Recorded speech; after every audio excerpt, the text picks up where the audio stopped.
Let's talk to Miriam Cates now. She's Conservative MP and Education Select Committee member, because there's a very concerning new report out from Policy Exchange. Now, Policy Exchange is one of the leading think tanks in Westminster, and Miriam is an MP who has lent her support to this report, which is showing that secondary schools are effectively facilitating medical interventions on site, with over 30% of them failing to inform what's called a designated safeguarding lead. This is about children changing their gender. Very concerning, I think. Without parental consent, parents are just not being told. Miriam, a very good morning to you. Great to have you on. Really appreciate your time here.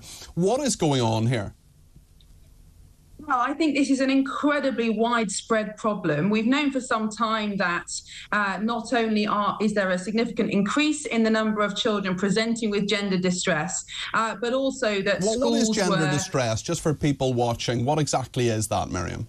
So I think gender distress is the idea that a child decides that they're uncomfortable with their biological sex. So most frequently, this is girls going through puberty deciding that actually there might be a boy, or they might be non-binary, which means they kind of don't identify with either sex. Now, just to step back from this for a minute, this idea that you can be a different gender from your biological sex is made up.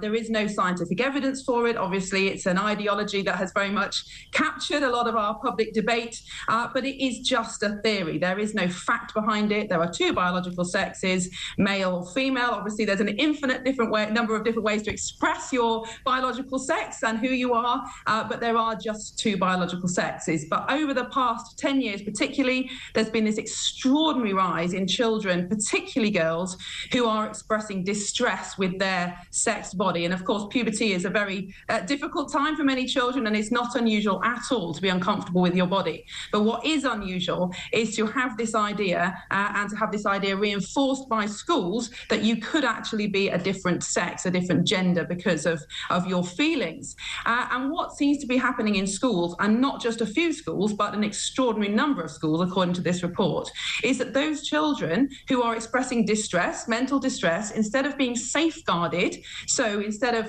going through processes of telling parents, involving other agencies, making sure that this is a safeguarding issue, of properly supporting the child, they are being accepted from safeguarding process. Their feelings are being taken as fact, and their parents are not being kept informed in an awful lot of places. And those are safeguarding fails. And if you think of any other issue, let's say a child said, I've got an eating disorder, I think I'm fat, I'm trying to lose weight. Or if they're at risk of being radicalised in some way, or if they are being brought into gangs, or even if they're just acting out in school. That is a safeguarding issue. Certain people have to be informed, but what's happening here is that parents are not being informed if they want to change gender. So is this, I mean, this is really as much, I've read bits of the report, and it appears to be that if children in school say that they want to be known by a different name, or they want to be a different, identified by a different gender, their parents are not being told necessarily.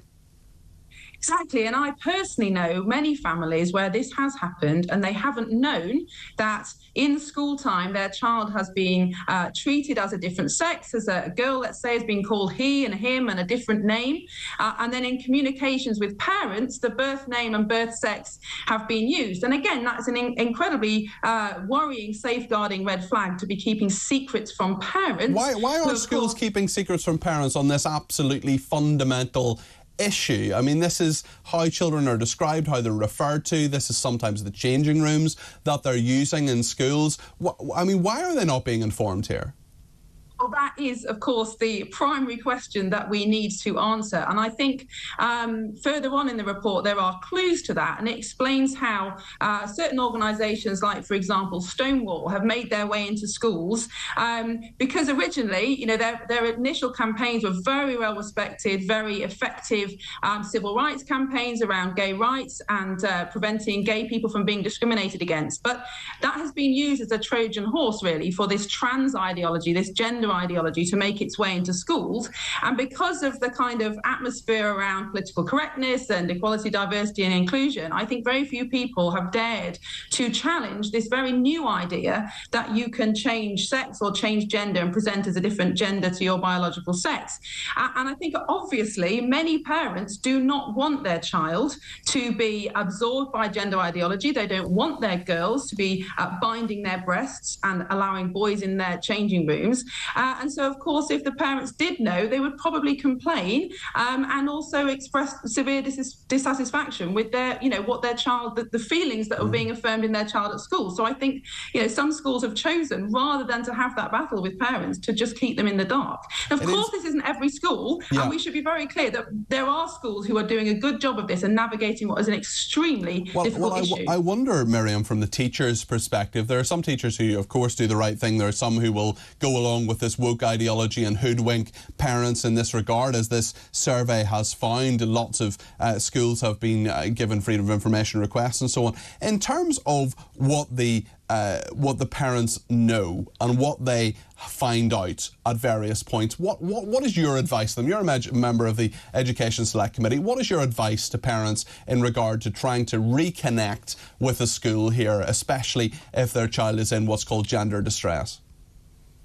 I think there are all sorts of options. And of course, for most parents, the number one priority is to keep the lines of communication open with the school. And of course, lots of parents do have to resort to formal complaints in this issue. But, that's difficult in itself because it creates barriers with the school and difficulties and things like that. And at the moment, there is no answer to that question. And that is the problem, because schools are not following any accepted safeguarding procedures on this issue. Because sorry to interrupt you, Miriam, but are they getting the right guidance from the Department for Education here? Do you think I mean the ideas around this aren't settled necessarily? They're settled in my mind, they're settled in your mind, but it just seems that a lot of teachers, I'm sure perhaps who are listening or watching this, and parents as well, they're sort of casting around in the dark, really, aren't they? Yes, and that is a very good point. And you had the Secretary of State on earlier, I think, talking about this guidance that is going to be produced. But it's been promised for over a year. And I think this report shows just how urgent it is. And the report flags up certain practices that some schools are employing that are probably unlawful. For example, not keeping single-sex toilets and changing rooms. That's probably unlawful. And it's certainly completely unfair and dangerous, particularly to girls. So we desperately need this guidance. And I do very much feel for schools and head teachers trying to navigate this issue with an awful lot of competing voices.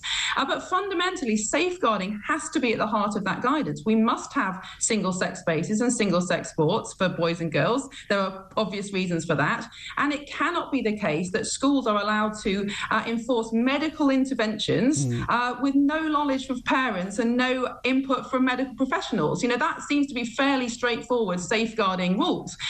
So we desperately need those guidance from the DFE in order for schools to be able to follow them. But it is going to be controversial, there's no doubt about it, because many schools and certainly many children have sadly swallowed this idea that you can choose your gender identity and that other people ought to affirm that. OK, Miriam Cates, thank you very, very much indeed. Miriam Cates is a Conservative MP and member of the Education Select Committee.